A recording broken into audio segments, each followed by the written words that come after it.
अस्सलामुअलैकुम, आप देख रहे प्रोग्राम एक पेज और मैं हूं फरवा वहीद। नाज़रीन, इकबाल ने कहा था जिस खेत से दखां को मुयस्सर नहीं रोजी उस खेत के हर खोशाए गंदुम को जला दो। आज का हमारा किसान इसी किस्म की सूरत हाल से निबर्द आज़मा है, जबकि सारा साल जिस खेत पर मेहनत की, महंगी खाद, डीजल, बीज और स्प्रे खरीद कर गंदुम की फसल तैयार की, आज उसकी फरोख्त लागत के बराबर भी नहीं हो पा रही है। पंजाब में रवां साल गंदुम की रिकॉर्ड पैदावार के बावजूद किसान परेशान हैं। लाहौर समेत पंजाब के मुख्तलिफ शहरों में किसान सड़कों पर ये फरियाद लेकर खड़े हैं कि कुछ नहीं तो हुकूमत अपनी मुकर्रर करदा कीमत पर ही गंदुम खरीद ले, लेकिन हुक्मरानों के कान पर जूं तक नहीं रेंग रही। एक तरफ वज़ीर आला सिंध गंदुम की कीमतों के मसले का जिम्मेदार निगरान हुकूमत को ठहरा रहे हैं कि जिसने डॉलर्स के एवज गंदुम बाहर से उस वक्त मंगवाने की इजाज़त दी जब गंदुम की कटाई में सिर्फ 2 महीने बाकी थे, जबकि दूसरी जानिब वज़ीर इत्तलात पंजाब अज़मा बुखारी ने गंदुम की कीमत के मसले को सिरे से मसला मानने से इनकार कर दिया है।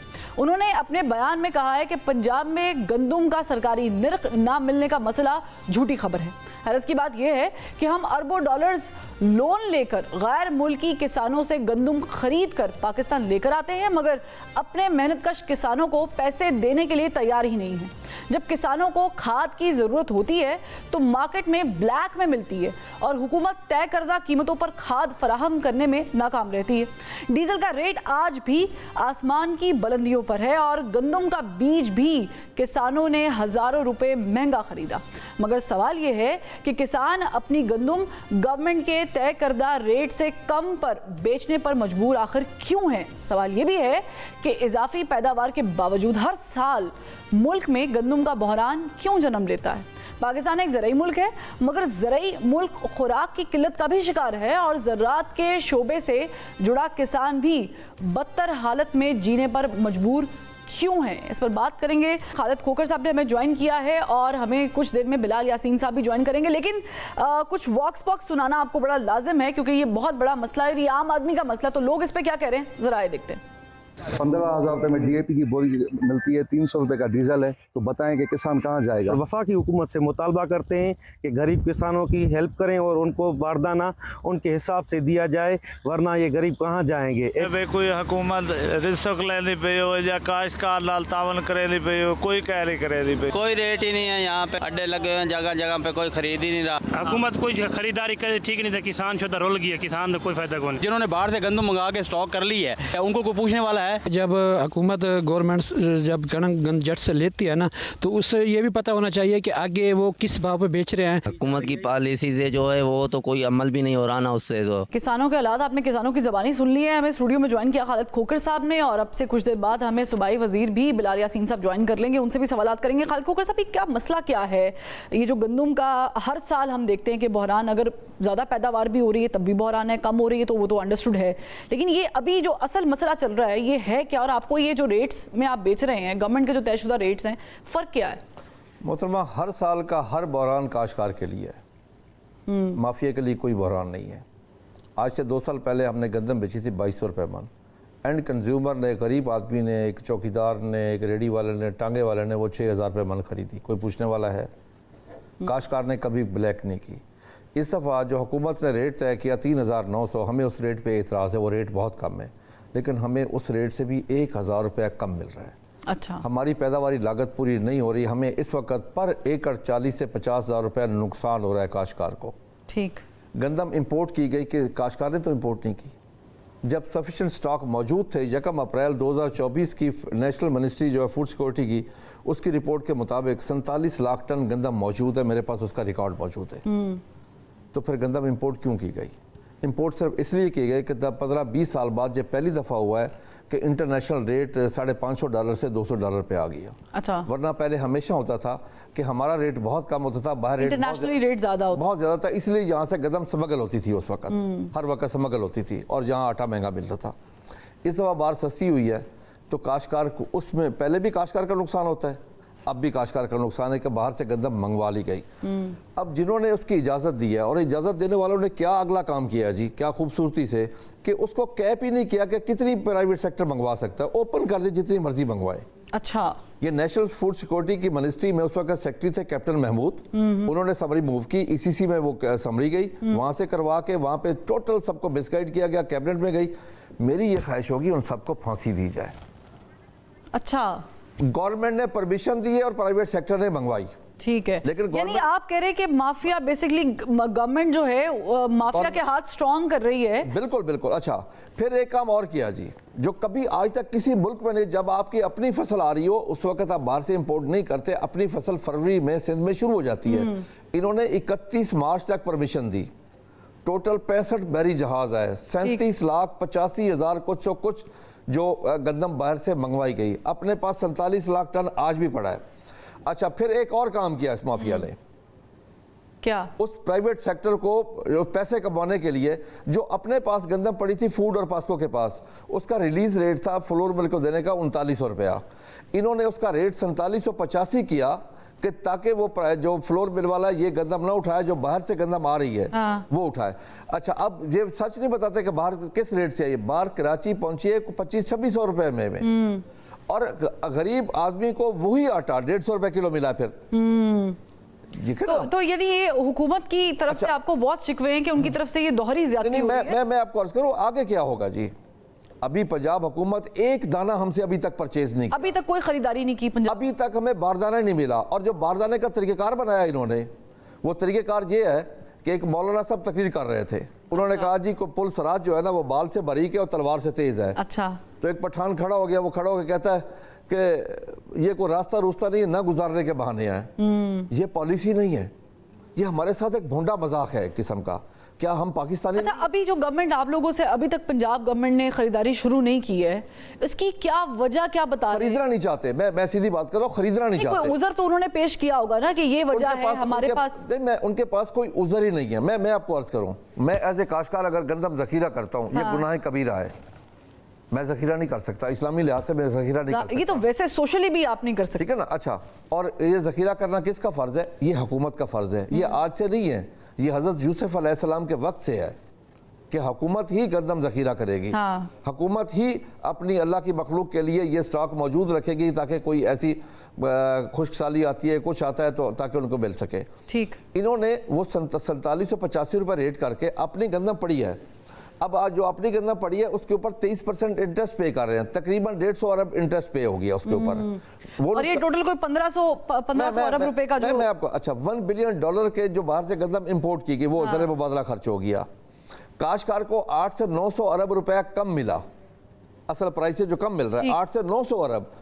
अच्छा, फिर एक चीज़ और देखें, ये जो हमारा गंदम वाला रकबा है, इस पे दो मेजर फसलें आनी है, चावल और कपास। हाँ। अगर उस काश्तकार के पास पैसे नहीं होंगे वो अगली फसलों पे खर्च कर सकेगा? ये तो डेफिनेटली पहले ही हम 10 से 12 बिलियन डॉलर की एग्रीकल्चर प्रोड्यूस की इंपोर्ट कर रहे हैं। अच्छा, मुझे ये बताएं कि मैं एक इंपॉर्टेंट और बात कर रहा हूँ, क्या हमें उस वक्त शर्म नहीं आई, हमारे हुक्मरानों को शर्म नहीं आई कि जब आज से 1.5 साल पहले 2 साल पहले हमारी 24 खवातीन शहीद हुई हैं आटे की लाइनों में?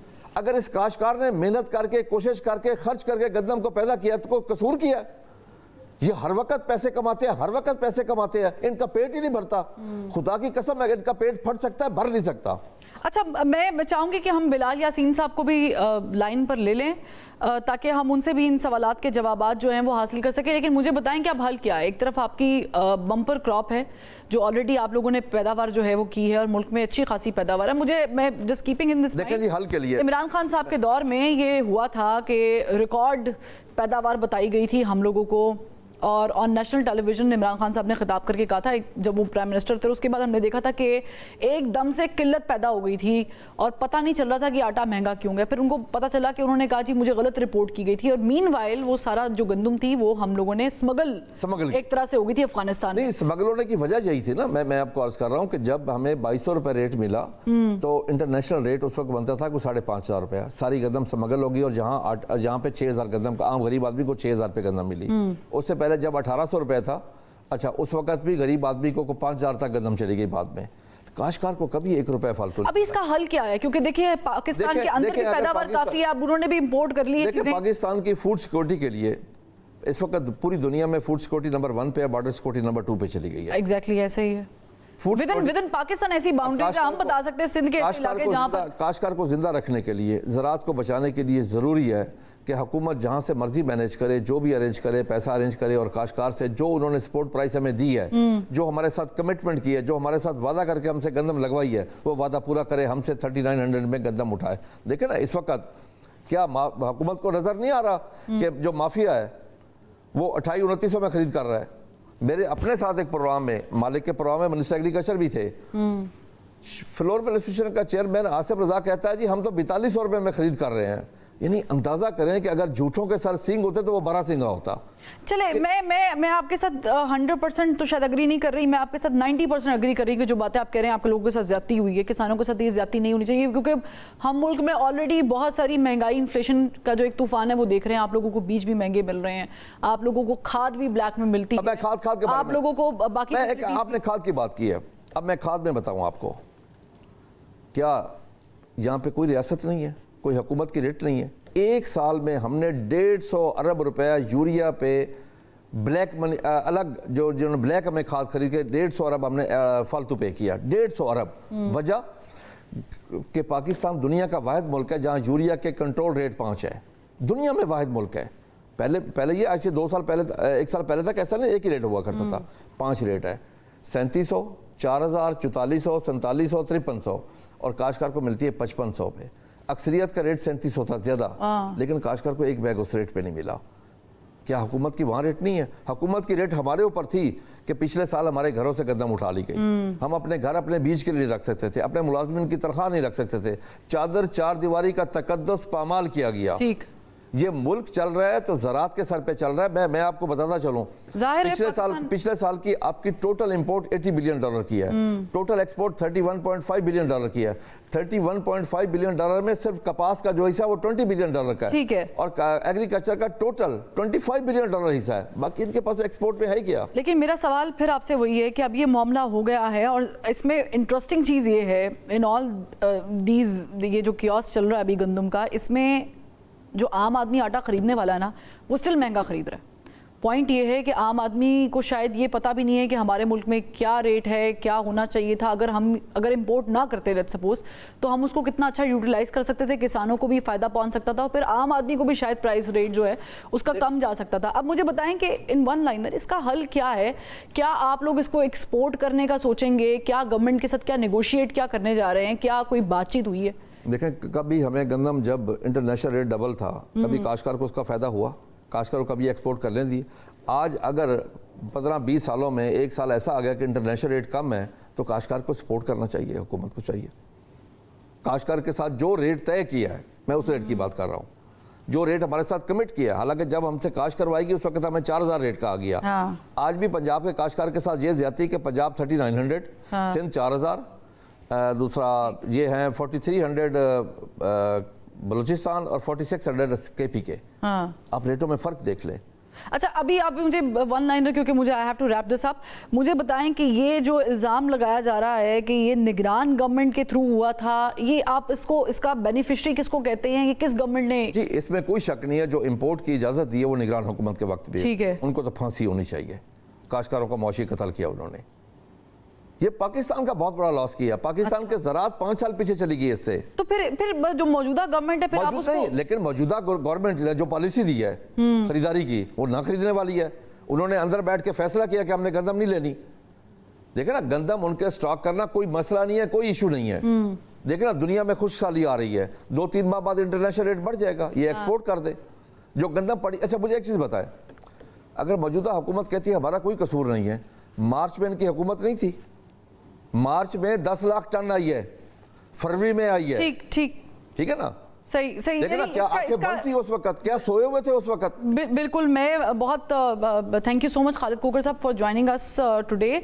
और नाज़रीन, हमने जो बिलाल यासीन साहब हैं, हमें उनको बहुत सारी कॉल्स की, उन्होंने हमारे साथ कमेंट, और उनको हमने बताया कि ये एक आम आदमी का इशू है, किसान का इशू है जो तपती धूप में काम करता है पूरा साल इस आड़ में कि गरीबों को तो वो फैसिलिटेट कर ही रहा है, लेकिन उसकी मेहनत का फल भी उसे मिल जाए। तो इस पर डिस्कस कर लें, आप आ जाएं, आप गवर्नमेंट को रिप्रेजेंट कर रहे हैं, आप भी हमें बताएं कि आपकी पॉलिसीज इतनी ख़राब कैसे हो गई, या ख़राब नहीं है तो फिर उसको जस्टिफाई कर लें।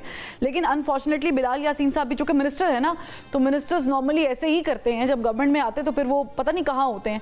तो बहरहाल उन्होंने फ़ोन नहीं उठाया, विच इज़ वेरी अनफॉर्चुनेट। अगर वो आज आ जाते प्रोग्राम के अंदर तो जो खोखर साहब बात कर रहे हैं, किसानों को रिप्रेजेंट कर रहे हैं, और वो गवर्नमेंट को रिप्रेजेंट करते तो बहुत सारे मामला सुलझ सकते थे। लेकिन unfortunately he didn't pick up any of our calls, so that's very by the way non professional, ये होना नहीं चाहिए था। लेकिन बिलाल यासीन साहब से हम दोबारा कभी कोशिश करेंगे कि रब्ता करें, अगर वो आ जाते तो मामला ठीक हो जाता। एक ब्रेक ले लेते हैं, ब्रेक से जब फिर वापस आएंगे तो मुल्क में क्या चल रहा है इस पे बात करेंगे।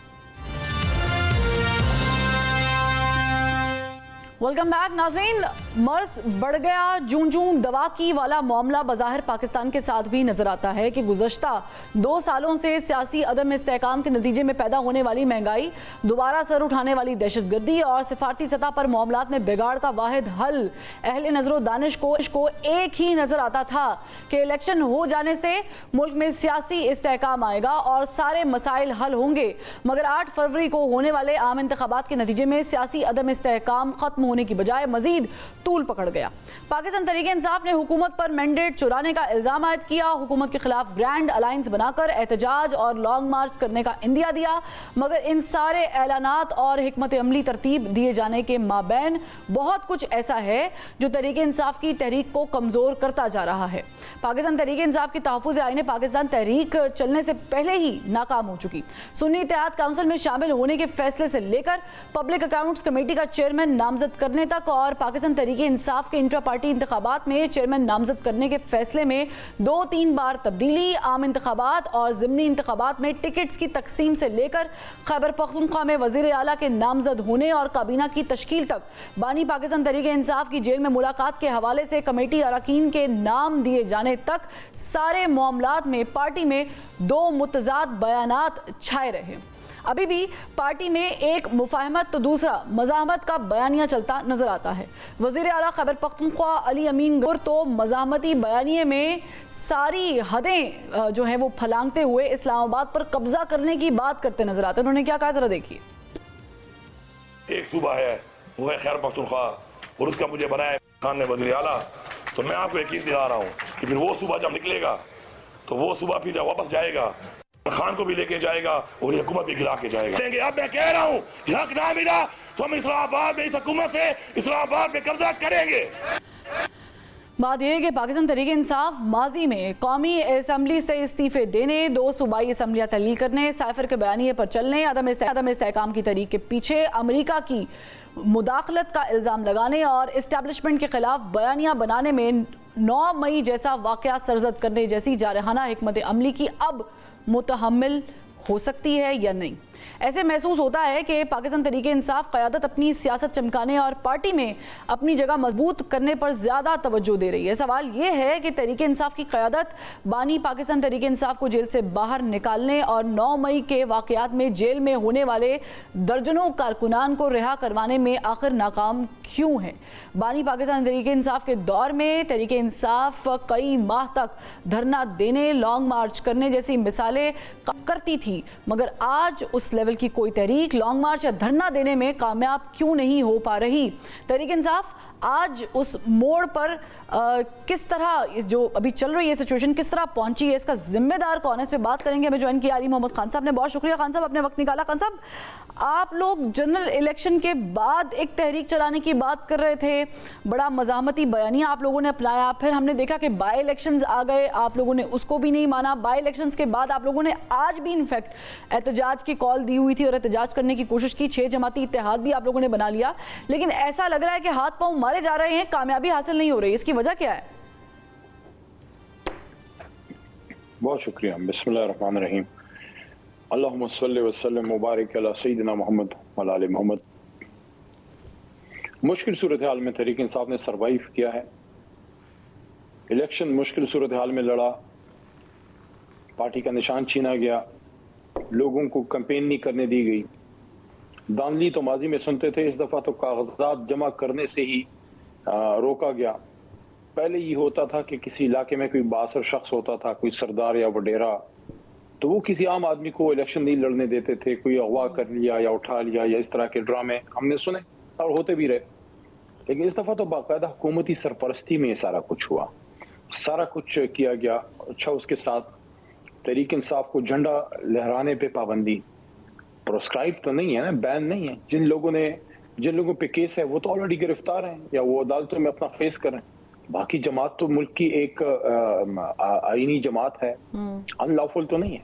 तो हमारे ऑफिसेस बंद, भी हमारा बड़ा सूबा है तहरीक इंसाफ की, उधर भी नहीं था। कराची में भी, लाहौर जो पाकिस्तान का दिल है, सियासत का दिल है, वहां भी नहीं था। इन हालात में हमने सरवाइव किया है और सबसे बड़ी पार्लिमानी जमात के तौर पे सामने आए हैं। 90 से ज्यादा सीटें हम जीते हैं, 70 से ज्यादा मियाँ साहब की जमात जीती है और जरदारी साहब की जमात उनसे कम जीती है। इन सब के बावजूद हम बड़ी जमात की सूरत में, हाँ अब इनमें कुछ चीजों की तरफ जो आपने इशारा किया है, बिल्कुल उसमें फैसला साजी में मसले मसाइल आए, लेकिन इन हालात में जब लीडर जेल में हो और सेकंड टियर टॉप लीडरशिप भी जेल में हो, कुछ लोग हम जैसे पुराने बार हों, बाकी सारी नई लीडरशिप हो, वो कला हो, नए लोग हों, तो उसमें कुछ ना कुछ मिसहैप होने का एहतमाल है। लेकिन मेरे ख्याल में अब काफी हद तक चीजें कंपोज हो गई हैं। इमरान खान साहब से मुलाकातें भी रेगुलर हो गई हैं। अब मुज़ाकरात की बात भी बीच में आ गई, मुज़ाकरात होने हैं नहीं, इस पर भी डिस्कशन स्टार्ट हो गई है। होपफुली कोई अगर सीरियस इनिशिएटिव आता है हुकूमत की तरफ से इनिशिएटिव आता है तो पार्लियामेंट के सेशन जारी है। आप हमें हमारी तजावीज़ दें, आपकी तजावीज़ हम इमरान खान साहब के सामने रख देंगे। अगर वो मुनासिब समझते हैं तो बात आगे बढ़ेगी, नहीं है तो फिर आपको बता देंगे कि क्या चीजें ठीक नहीं है। लेकिन सबसे पहले मैं समझता हूँ इमरान खान साहब को और असीरान को बाहर निकालने का कोई लायमल बनना चाहिए ताकि बात आगे बढ़े। अच्छा खान साहब, मुझे ये बताएं, मैं ज़ाहिर है कि इस पे भी डिस्कशन करना चाह रही हूँ कि क्या पेशकश जो हुकूमत ने की है, जो इरफान सिद्दीकी साहब का बयान आज गर्दिश कर रहा है, उस पर आपका मौक़िफ़ क्या है। लेकिन मुझे ये एक छोटा सा सवाल है कि पब्लिक अकाउंट्स कमेटी के मामले में भी तजाद है। वो जो 3 नाम सामने आए, अभी तक आपने उस पर कोई फाइनल किया, या खान साहब ने चूँकि अगर फाइनल करना है तो उन्होंने कोई आपको ग्रीन सिग्नल दिया है पार्टी को? देखिए मेरे ख्याल में तो मरवत साहब की बात आई थी। अच्छा, अब अगर कोई चेंज है तो मुझे उसका नहीं पता, मुझे नहीं पता। नहीं, वो एक मरवत साहब को निकालने के लिए भी आपकी ही पार्टी में कोई ग्रुपिंग हुई थी, वो भी तो एक फैक्ट है। देखिए हर पार्टी के अंदर मुख्तलिफ फैक्शंस होते हैं, कौन सी जमात है जिसमें नहीं है, लेकिन आखिरी फैसला तो फिर आपके सुप्रीम लीडर का होता है। हमारी जमात में इमरान खान साहब हैं, मुस्लिम लीग नून में मियाँ साहब हैं, नवाज शरीफ साहब, वो दूसरी तरफ जरदारी साहब हैं। तो खान साहब ने इसमें जिस आदमी का पूरा फाल निकल आया, जिसको मुनासिब समझते हैं खान साहब के, वो ज्यादा बेहतर चला सकता है, वो नाम वो बैरिस्टर गौर को बता देंगे, पार्टी उसको सपोर्ट करेगी। तो यानी अगर उन्होंने शेर अफजल मरवत साहब के नाम पर इशारा दिया है तो फिर पार्टी उसका खैर मकदम करेगी? क्यों नहीं करेगी? अगर खान साहब कहते हैं कि शेर अफजल मरवत साहब को बनाएं तो पार्टी सपोर्ट करेगी। तो फिर हामिद रजा साहब का नाम और फिर हामिद खान साहब का नाम, ये यानी हम इसको लिस्ट से आउट ही समझे खान साहब? हामिद खान साहब तो मेरी सीनियर भी हैं, क्योंकि चैम्बर में वकालत का मुझे मौका मिला। बड़े मैं समझता हूँ जेंटलमैन आदमी हैं। हाँ। पाकिस्तान के वकला बरादरी में टॉप लॉयर्स में से one of the most finest human being. या हमारे काजी अनवर साहब पेशावर के, या लतीफ़ लाला जो शहीद हो गए मेरे उस्ताद मोहतरम, वो भी अल्लाह ने मेरे पे बड़ा करम किया, बड़े बड़े उस्ताद मुझे अल्लाह ने दिए। तो हामिद खान साहब तो बहुत ऑनरेबल आदमी है, लेकिन वो चूंकि सेनेट से हैं तो मेरे ख्याल में सेनेट से तो PAC का चेयरमैन नहीं हो सकता। हाँ। बाकी अब हामिद रजा साहब हैं, PIC के हेड हैं, लेकिन उनमें मैंने एक चीज देखी है, वो खान साहब के बहुत ज्यादा वफादार हैं, बहुत लंबा अरसा खान के साथ उनकी अच्छी रिलेशनशिप चली है। अगर खान साहब कहेंगे कि हामिद आपने नहीं बनना, मरवत साहब ने बनना, या खान साहब इस तरह तो लिस्ट में बहुत सारे लोग हैं बहुत सारे वफादार दोस्त हैं जिन्होंने 9 मई के बाद जो है वो अपना किबला बदल लिया है। इस तरह की बातें ना करें खान साहब, आप मिसाल खराब हो गई। नहीं, वो फिर वफादार ही नहीं थे जो जिन्होंने किबला बदल लिया। देखें किबला एक ही होता है जो किबला बार बार बदलते हैं फिर उनको फिर कुछ और लफ्ज कहते हैं, वो मुनासिब नहीं है। अच्छा चले हम वो लफ्ज ही नहीं बोलते जो आया आपके ज़हन में। मुझे बताइए, शेर अफजल मरवत साहब की ख्वाजा आसिफ साहब के साथ मुलाकात की बातें आ रही हैं, आपको इस बारे में कोई है इल्म? मरवत साहब के साथ कल मेरी मुलाकात हुई, हम इकट्ठे थे। अच्छा तो उन्होंने मुझे कहा दीर जलसे पे जाना है, मैंने कहा यार जाता जरूर, लेकिन मैंने अपने हलके में जाना है क्योंकि यहाँ हमारा स्कॉटलैंड में अभी मैं इलाके में हूँ, तो हमारा जलसा था आखिरी, क्योंकि परसों इधर कोई मेयर का इलेक्शन होना है। उनसे मेरी ये बात हुई, लेकिन ये वाली जहन से निकल गई, वरना मैं उनसे पूछ लेता और वो खुले दिल का आदमी वो बता भी देता कि क्या। देखिए सियासत में आप बात करते हैं, जैसे राह चलते कोई अपोजिशन का मेंबर है, हुकूमत का, वो सलाम दुआ हो जाती है, इसका मतलब ये नहीं होता आपने वफादारी चेंज कर दी है। आप मिलते हैं, सलाम दुआ करते हैं, फिर चले जाते हैं। आप अपनी अपनी जमात में पक्के खड़े होते, इतनी तो मैच्योरिटी आनी चाहिए ना हमारे सिस्टम में कि अगर कोई अपोजिशन या हुकूमत का बंदा आपस में सलाम दुआ कर लिया, राह चलते मुलाकात कभी ये मुलाकातें बड़ी आगे चली जाती हैं, क्योंकि वो मैं वैसे ही आपको याद दिलाने के लिए करा रही हूँ कि खान साहब का बयान भी था, हमने डिस्कस किया था बाकायदा मीडिया पे बैठ के मेन स्ट्रीम, कि खान साहब ने कहा था कि पार्टी के अंदर के कुछ लोग हैं जो सामने मिले हुए। मैं ये नहीं इल्जाम नहीं लगा रही, मैं वैसे रेफरेंस दे रही हूँ, ये मैं नहीं कह रही, खान साहब ने कहा था। देखें जल्द या बदेर ऐसे चीजें सामने आ जाती हैं, वो कहते हैं दीवारों के भी कान होते हैं, अब आजकल तो दीवारों की आंखें भी होती हैं। अगर किसी को यकीन नहीं है तो 6 जजेस का हक पढ़ ले। तो ऐसी चीजें अब छुपी नहीं रहती। अगर कुछ होगा, किसी का भी होगा सामने आ जाएगा। चलें, पब्लिक अकाउंट्स कमेटी के मामले में तो आपने क्लियर कर दिया कि खान साहब ने जो है वो कुरा निकाला शेर अफजल मरवत के नाम का, तो हो सकता है कि शेर अफजल मरवत साहब ही पार्टी ज़रा उसे को फाइनल करेगी। बाकी दोनों नामों पे आपने ज़रा के बता दिया, क्लियर है। मुझे ये बताएं कि अभी हम देख रहे हैं कि अली अमीन गंडापुर साहब का जो बयान है, जो हमने अपने इब्तिदाई में भी सुनवाया, दिखाया भी, कि किस तरह उन्होंने कहा कि वो कब्जा करेंगे, छुड़वाएंगे। आप समझते हैं कि इस तरह के बयान डैमेजिंग हो रहे हैं? क्योंकि अगर हुकूमत चाह भी रही है बात करना तो लेट्स टॉक वाला मामला होना चाहिए, इस तरह के बयान तो डैमेज करेंगे। लेकिन जलसे में कभी सख्त बात भी हो जाती है, लेकिन अली अमीन खान संजीदा आदमी हैं, वो रियासती ओहदे पे हैं, सूबा चला रहे हैं, चीफ एग्जीक्यूटिव हैं, बड़ी जिम्मेदार पोस्ट है, और उन्होंने साबित किया है पिछले 2-1 महीने में कि उन्होंने संजीदगी से सूबे को लेके गए हैं। तो ऐसी कोई बात नहीं है। इंशाल्लाह तहरीक इंसाफ जो है वो अपनी जिम्मेदारियां भी पूरी करेगी जो सूबा चलाने की हैं। बाकी इमरान खान साहब के लिए कोई कॉम्प्रोमाइज़ नहीं, उनके लिए हर तरह की जदोजहद, हर तरह की एहतजाजी तहरीक जो है वो चलाई जाएगी, लेकिन आइन और कानून के दायरे के अंदर। तो ये जो छुड़वाने वाली बात है, कब्जा, वैसे तो ये ज़ाहिर है कि एक सूबे के वज़ीर आला की तरफ से आना इटसेल्फ बहुत बड़ा सवालिया निशान है, वाकई बहुत बड़ा आईनी ओहदा है जो उनके पास है। तो अब आप लोग क्या स्ट्रेटजी अपनाएंगे? वाकई कोई कब्जा करने का on a very lighter note आपको है कोई इरादा, या आप प्यार से, मोहब्बत से, बातचीत की तरफ जाने के कायल हैं? नहीं, देखिए जलसों में इस तरह की बात होती है, सख्त बात भी होती है, लेकिन संजीदा लोग जो हैं मसाइल का हल निकालते हैं। लेकिन इस वक्त ओनस हुकूमत पे है कि हुकूमत अगर संजीदा है तभी इसका हल निकलेगा, अदरवाइज तो फिर एहतजाज हमारे पास आखिरी ऑप्शन है। नहीं तो वो डील वाला मामला नहीं है खान साहब, क्योंकि वो हामिद खान साहब ने कहा है कि इमरान खान डील करके बाहर आ सकते हैं, मगर डील करने से सियासत उनकी खत्म हो जाएगी। तो उनकी बात से ये तासुर सामने आया कि शायद आपको सामने वाली पार्टी ने डील ऑफर कराई है। देखिए डील मुझे नहीं पता, क्योंकि मैं किसी ऐसी टीम का तो हिस्सा नहीं रहा। अब कोई बात हुई है मुझे नहीं पता, मेरे ख्याल में नहीं हुई। अच्छा, खान साहब को जहां तक ताल्लुक है वो डील नहीं करेंगे।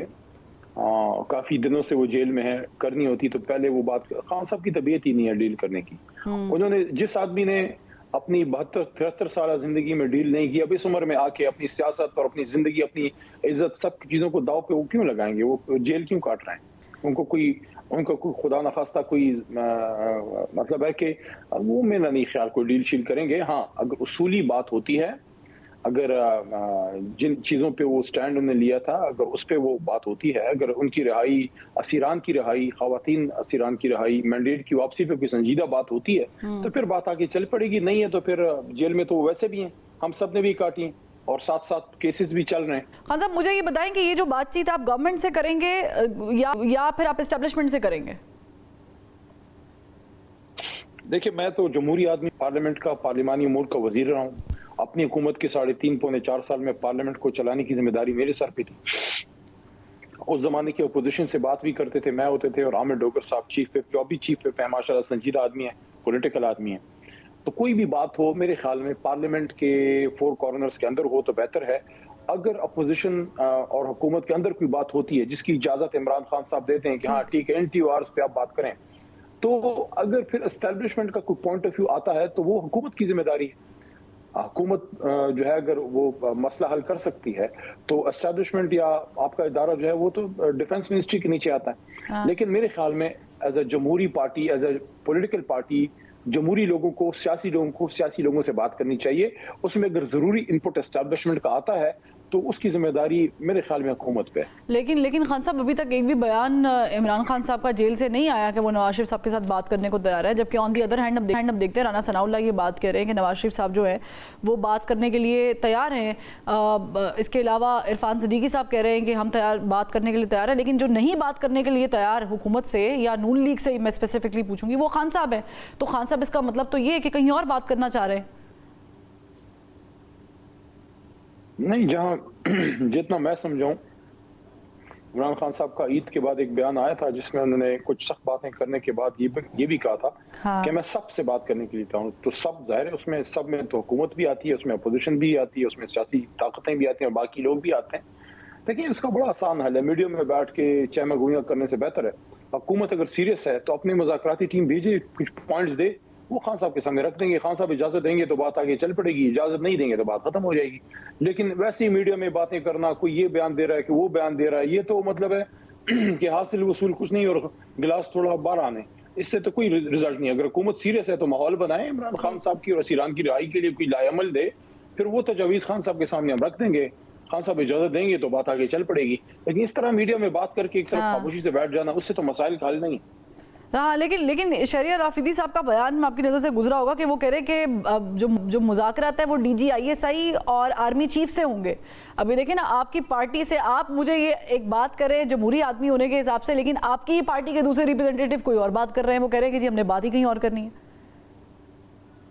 नहीं, देखिए उन फोर्सेस का भी एक रोल है, लेकिन मेरे ख्याल में वो फिर हुकूमत उनसे बात उसमें अगर हुकूमत से ही आपने बात करनी है, जो उनकी तरफ से मुज़ाकरात की दावत आई है, तो वो फिर मेरे ख्याल में जिम्मेदारी हुकूमत की बनती है कि वो उस तरफ जो कोई जिम्मेदार लोगों से कोई बात करनी है, क्योंकि इस तरह डायरेक्टली अगर आप अपनी फोर्सेस से वो करेंगे तो वो फिर वो आइन के अंदर और जमहूरी कदरों के अंदर वो चीज़ें फिट नहीं बैठती। मेरे ख्याल में खान साहब इजाज़त अगर देते हैं, वो हमें पता लग जाएगा कि खान साहब किन चीज़ों की इजाज़त देते हैं, कि किन चीज़ों पे बात हो सकती है। अगर वो इजाज़त देते हैं तो हमारी जो हम लोग जो पार्लियामेंट में बैठे हैं तो हम लोग फिर वो बात आगे चला लेते हैं। लेकिन हम चले पहले खान साहब हम पहले पॉइंट पे आते हैं, बात करने पे आते हैं कि इन चीज़ों पे बात करेंगे, वो सेकंड स्टेप है। बात करने पे अगर मैं आपसे पूछूं कि अगर वाकई DG ISI और आर्मी चीफ से ही बात करनी है तो आप लोग फिर बात करेंगे?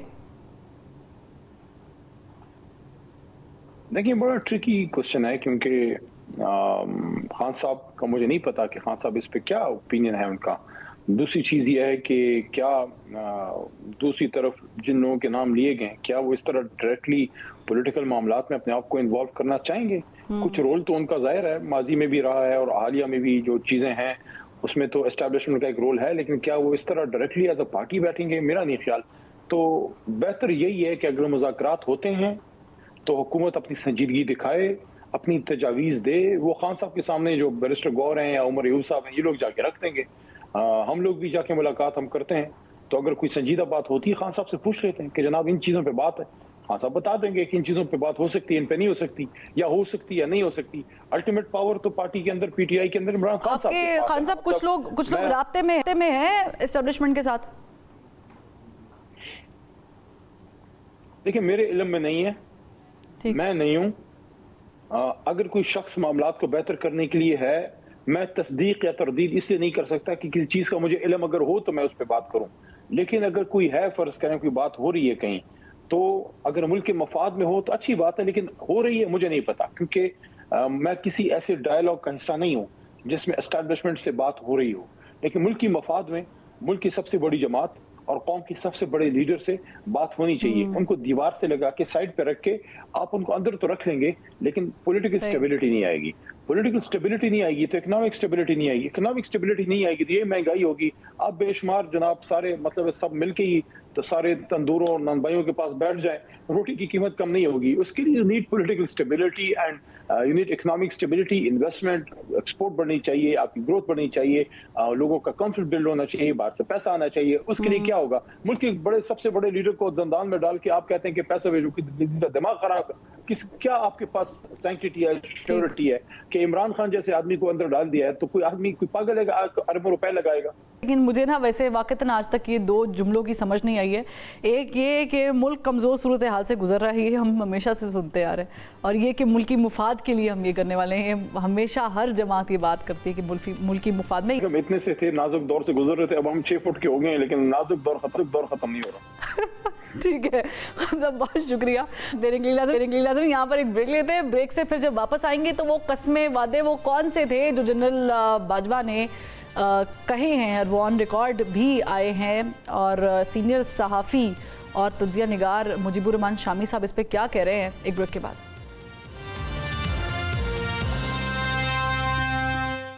Welcome back. ब्रेक के बाद हमें ज्वाइन किया है सीनियर तज्ज़ियाकार और सीनियर सहाफ़ी मुजीबुर रहमान शामी साहब ने। शामी साहब बहुत शुक्रिया, आपने वक्त निकाला। शामी साहब फरमाइएगा कि आपकी एक मुलाकात हुई है साबिक़ आर्मी चीफ कमर जावेद बाजवा साहब के साथ, और सुनने में आ रहा है कि बड़ी कस्में और वादे उन्होंने किए हैं और बताया है कि वो किस किस चीज़ में मुलव्विस नहीं थे। ये ज़रा आप थोड़ा सा बताएंगे कि क्या हुआ, क्या था मामला, क्या हुआ था? देखिए, मेरी उनसे कोई मुलाकात जो हुई है ये एक अचानक मुलाकात थी। एक शादी की तकरीब में वो तशरीफ़ लाए थे, मैं भी वहाँ हाज़िर था, तो मेरी उनसे मुलाकात हो गई। हमारे दोस्त मोहम्मद मालिक साहब भी थे, और हम तीनों जो हैं एक मेज़ पर बैठ गए और चंद मिनट हमने गुफ्तगू की। तो ये कोई प्लान्ड गुफ्तगू नहीं थी, ना कोई प्लान्ड मुलाकात थी। जो उनके दिल में था उन्होंने हमसे कह दिया, और जो हमारे मुंह पे आया हमने उनसे पूछ लिया। तो ये एक मुख्तसर सी मुलाकात थी, और उसमें उन्होंने, जाहिर है कि उनके अपने जज्बात हैं, उनके दिल में जो चीज़ें होंगी उन्होंने उनके बारे में शिद्दत से इज़हार ख्याल कर दिया। तो ज़्यादा अब इसमें हम आगे कुछ इजाफा कर नहीं सकते, ना मिर्च मसाला लगा सकते हैं। सही। लेकिन शामी साहब, अब बात हुई क्या? नवाज शरीफ के बाहर जाने में उन्होंने कसम खाई कि उन्होंने नहीं भिजवाया, फिर उन्होंने ये भी कसम खाई कि गवर्नमेंट को घर नहीं भेजा उन्होंने, तहरीक इंसाफ की, और इसके अलावा किस किस बात पे कसम खाई? मैंने आपसे पहले अर्ज किया कि ये कोई बाकायदा इंटरव्यू नहीं था, ये एक अचानक मुलाकात थी, और उसमें जो कुछ गुफ्तगू हुई उसका खुलासा मैंने बयान कर दिया। बाजवा साहब से हमारी कई मुलाकातें हो चुकी हैं, जब वो इख्तदार में थे और ताकत जो है उनके हाथों में थी, उस वक्त भी उनसे बातें होती रही, मुलाकातें होती रही, और अब भी उनसे ये मुलाकात हुई है। अब उन्होंने जो कुछ कहा है हमने वो बयान किया है। अब उसमें कितनी सदाकत है, कितनी सदाकत नहीं है, उन्होंने क्या दुरुस्त बात कही है, क्या नहीं कही है, मौलाना फजलुर रहमान उससे क्या इख्तलाफ कर रहे हैं, और ख्वाजा आसिफ साहब क्या कह रहे हैं, ये तो उन दोनों का मामला है। अब जो शख्स चाहे अपनी राय रख सकता है, अपना तबसरा कर सकता है, बाजवा साहब को आड़े हाथों ले सकता है। हमारा तो इसमें कोई लेना देना नहीं है, ना कोई हमारी इस मामले में इस हवाले से अभी कोई राय है। जब तो पुख्तगी के साथ कोई राय बनाएंगे, लोगों के सामने लाएंगे, तो उस वक्त फिर आप सवालों का जवाब भी दे लेंगे। सही। शामी साहब, मुझे लेकिन ये भी फरमाइएगा कि आप ज़रा के सीनियर सहाफ़ी हैं, आपने नशेब व फराज देखे हैं इस मुल्क में, बहैसियत सहाफ़ी उसको कलमबंद भी किया है। जो गवर्नमेंट आई है इस पर ऑलरेडी पाकिस्तान तहरीक इंसाफ के लोग इस पर इल्ज़ाम लगा रहे हैं कि इस्टेब्लिशमेंट की माँ पर आई है, इस्टेब्लिशमेंट लेकर आई है, फॉर्म 47 की गवर्नमेंट है। लेकिन ऑन दी अदर हम ये भी देख रहे हैं कि पीपल्स पार्टी और नून लीग की भी कोई इख्तलाफात की या ठन जाने की कोई खबरें आ रही हैं। आप तक कोई खबर पहुँची है ऐसी? देखिए, अभी तो बहुत ये कबल वक्त है, अभी तो वो बैठे भी नहीं है अच्छी तरह, तो एक दूसरे से उलझने का मेरा ख्याल उनके पास इस वक्त नहीं है।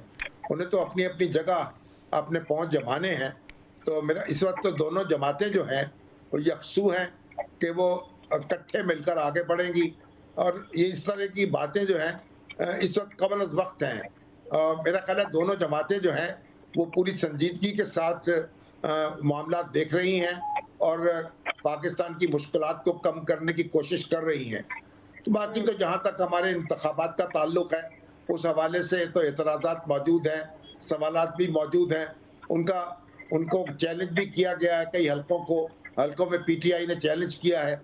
अब जब उनकी समाअत होगी, जो ट्रिब्यूनल फैसला करेंगे, तो फिर हम कह सकेंगे कि दूध का दूध पानी का पानी हो गया है। वगरना तो हमारे यहाँ तो हर इंतखाब जो है वो मुतनाज़ा हो जाता है, कोई कम होता है, कोई ज़्यादा होता है। और आप देखें 1977 का इंतखाब जो था उसके बाद तो अपोजिशन असम्बलियों में नहीं बैठी थी, और अब जो अपोजिशन है, जो पीटीआई कह लीजिए या सुन्नी इत्तेहाद कौंसिल कह लीजिए, तो अब वो असम्बलियों में भी मौजूद है, एक सूबे की हुकूमत भी उसके पास है, और कौमी असम्बली में अपोजिशन लीडर भी उसका है और होगा, और इसी तरीके से पंजाब असम्बली में भी अपोजिशन की क़यादत उसके पास होगी। तो जब वो ऐवान के अंदर बैठ के अपना रोल अदा कर रहे हैं तो इसका मतलब ये है कि इंतखाबात के नताइज को उन्होंने भी तस्लीम कर लिया है, यानी बोझल दिल के साथ किया है, कड़वे कसीले अंदाज में किया है, जैसे भी किया है, लेकिन कर लिया है। तो अब तो फिर उसके मुताबिक ही मामला देखेंगे और मामला आगे बढ़ेंगे। तो मेरा ख्याल इस वक्त तो फिर इस बात की कोई अहमियत नहीं रह जाती कि उनकी शिकायत क्या हैं और इंतखाबात पर उनके एतराज़ात क्या हैं। तो मामला हुकूमत तो कायम हो चुकी है, परफॉर्म भी कर रही है, पहुंच जमाने की कोशिश भी कर रही है, और हमारी इस्टेब्लिशमेंट उसके साथ खड़ी है।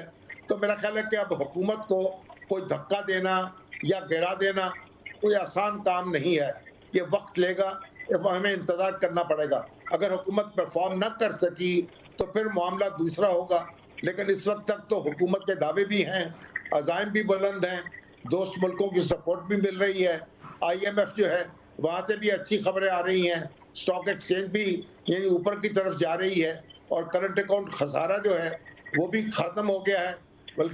तो ये सारे तो शगुन अच्छे हैं। अब कैसे मामला आगे बढ़ेंगे, कैसे मुस्तहकम होंगे, ये जो वक्त गुजरेगा। सही, लेकिन शामी साहब मुझे ये बताएं कि मियाँ साहब की नाराज़गी के हवाले से भी खबरें आ रही हैं, मियाँ साहब की नाराज़गी भी ख़त्म हुई है? सर मैं नहीं समझता कोई नाराज़ है, उन्हें नाराज़ किससे होना है? ये तो हालात का जबर है जिसके अंदर वो फंस गए हैं, और वो समझ रहे हैं कि उनकी हुकूमत जो है, उनकी पार्टी की, उसको मुस्तहकम करना है उनको, सूबे की हुकूमत भी और वफाक की हुकूमत भी। तो नवाज शरीफ उनके साथ जुड़े हुए हैं, जहाँ तक मेरी उनसे बात हुई है और जो मैंने अंदाज़ा लगाया है और जो मेरा तासुर है उनकी गुफ्तगू से, एक तवील मुलाकात हुई है जिसमें हम कई दोस्त मौजूद थे, तो उसमें तो कोई ऐसी बेइत्मीनानी उन्होंने जाहिर नहीं की। हाँ, शिकायतें हैं, इज़्तिराब है, मुश्किलात हैं, इसका एहसास भी है, लेकिन वो समझते हैं कि अंडर दी सर्कमस्टेंसेस जो कुछ भी उनके पास है उसे गनीमत समझना चाहिए और आगे। लेकिन शामी साहब हम इसको भी डिस्कस कर लेते हैं, शामी साहब इसको भी डिस्कस कर लेते हैं कि जाहिर है कि इंतखाबात हो गए और इस्तेहकाम की बात की जा रही थी, लेकिन वो अदम इस्तेहकाम में तब्दील होता चला गया, बल्कि तूल पकड़ता चला गया। नवाज शरीफ साहब का ये एक मौक़िफ़ था कि सिंपल मेजॉरिटी मिलेगी तो वो वज़ीर आज़म होंगे, वरना वो प्लान बी पे जाएंगे, और प्लान बी पे वो चले गए। शहबाज शरीफ साहब जो है वो प्राइम मिनिस्टर बन गए हैं। लेकिन 8 फरवरी के इंतखाबात में उन लोगों को जिसे कहते हैं ना सिस्टम से बाहर निकालना, वो किया गया है कि जिनका बयानिया नवाज शरीफ के बयानिए से मिलता था, बल्कि वही बयानिया था, मज़ामती बयानिया, मुझे क्यों निकाला वाला। उसमें मियाँ जावेद लतीफ़ भी हैं, उसमें राना सनाउल्लाह भी हैं। आप समझते हैं कि बड़े ही आराम से उनको सिस्टम से वोट जिस दिन पड़े हैं उस दिन निकाला गया, सिस्टम से आउट किया गया, और इस बयानी को भी आउट किया गया? देखिए, बयानिया कोई बताते खुद जो है वो मकसद नहीं होता, बयानिया मंजिल नहीं होता, बयानिया किसी मंजिल के हसूल का जरिया होता है। तो जब और हालात के मुताबिक और बदलता रहता है और अहदाफ भी बदलते रहते हैं। तो एक ज़माने में जब इस्टेब्लिशमेंट जो थी वो PTI की पुष्ट पे खड़ी थी और इमरान खान साहब के साथ जुड़ी हुई थी, और नवाज शरीफ साहब जो हैं उनका इक़्तिदार ख़त्म कर दिया गया था और इंतखाबात में उनको नाकामी का सामना करना पड़ा था। तो फिर उस वक्त बयानिया यही था, उस वक्त मज़ाहमत की ज़रूरत थी। तो जब उन्होंने ये उसको चारों शाने चित गिरा दिया अपने हरीफ को और इस्टेब्लिशमेंट भी उससे दूर हो गई, तो फिर अब वो मज़ाहमत की ज़रूरत तो नहीं रही, अब तो मफाहमत की बात होनी चाहिए थी। तो मफाहमत का बयानिया अपना लिया गया। तो बयानिया बदाते खुद को मकसद नहीं है, और इस वक्त जो हालात हैं उनमें मैं नहीं समझता कि कोई मज़ाहमत की बात करने से कोई फायदा होगा। ना मुस्लिम लीग नून का फायदा होगा, ना नवाज शरीफ साहब का फायदा होगा, ना पाकिस्तान का फायदा होगा, ना एस्टेब्लिशमेंट का फायदा होगा। तो अब तो सबको मिलकर कोई मुल्क को मुश्किलात से निकालना है, और अगर मुल्क की मुश्किलात कम नहीं होंगी तो सब खसारे में रहेंगे और हाथ मलते रह जाएंगे। किसी एक की बात नहीं है, नुकसान किसी एक का नहीं होगा, सबका होगा। अच्छा शामी साहब, मैं एक और सवाल आपसे, बल्कि छोटे छोटे 2-3 सवाल करना चाहूंगी। मुझे ये बताइएगा कि नवाज शरीफ साहब के साथ आपकी मुलाकात हुई जिसका रेफरेंस आप दे रहे हैं, ऐसी भी खबरें आ रही है कि शायद नवाज शरीफ साहब कोई दोबारा इंटरेस्टेड हैं वजीर आजम बनने में, या कोई चेंज आ सकता है, कोई इस तरह की बात उन्होंने की? नहीं, इसमें कोई सदाकत नहीं है और ना मैंने ये बात सुनी है। ठीक ठीक ठीक, तो वो बनना चाहते भी नहीं है, इस कुर्सी पे बैठना भी नहीं चाहते वजीर आजम की दोबारा? नहीं, कोई ये मौजूद ही नहीं है, उनके यहाँ कोई देर बहस नहीं है ये बात। ठीक है शामी साहब, मुझे मेरा आखिरी सवाल ये कि इमरान खान साहब से डील की बात चल रही है, आप तक क्या खबरें पहुंची हैं? ये डील ऑफर की भी गई है कि ये सिर्फ एक पब्लिसिटी स्टंट है? देखिए, कोई डील ऑफर नहीं की जा रही। एस्टेब्लिशमेंट जो है उसने अभी तक कुंडी लगाई हुई है, वो दरवाजा खोलने पे तैयार नहीं है, दस्तक नहीं सुन रही है।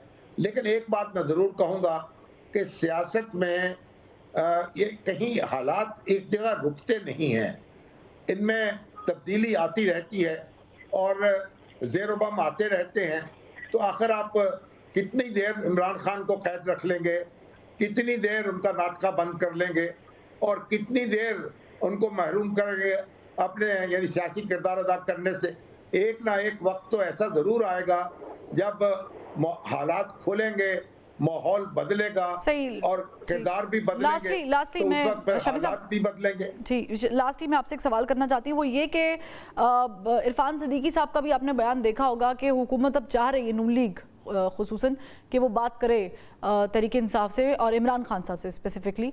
इमरान खान साहब शायद आड़े आ रहे हैं इस बातचीत के। टाइम नहीं आ गया कि इमरान खान साहब समझ लें कि ठीक है, बैठ जाते हैं, बातचीत करते हैं, टेबल टॉक करते हैं? देखिए, इमरान खान साहब को नाखुन तदबीर से काम लेना होगा। अभी तक वो नाखुन तदबीर की अहमियत जो है उससे वाकिफ नहीं हो सके। वो शमशीर की ताकत जो है उसकी बात कर रहे हैं, और शमशीर की ताकत भी आपको पता है फिर सियासतदानों के पास तो नहीं होती ना, वो तो साहिबान शमशीर के पास होती है। तो साहिबान जो सियासत है उनको तो उनकी तो ताकत सारी तदबीर में होती है और उनको तदबीर की तरफ तवज्जो करनी चाहिए, और यही तो उनका हथियार है और इसी तरीके से वो आगे बढ़ सकते हैं। बहुत शुक्रिया शामी साहब, आपने वक्त निकाला। नाज़रीन, आज के प्रोग्राम से फिल वक्त इतना ही, कल फिर मुलाकात करेंगे। अल्लाह हाफ़िज़।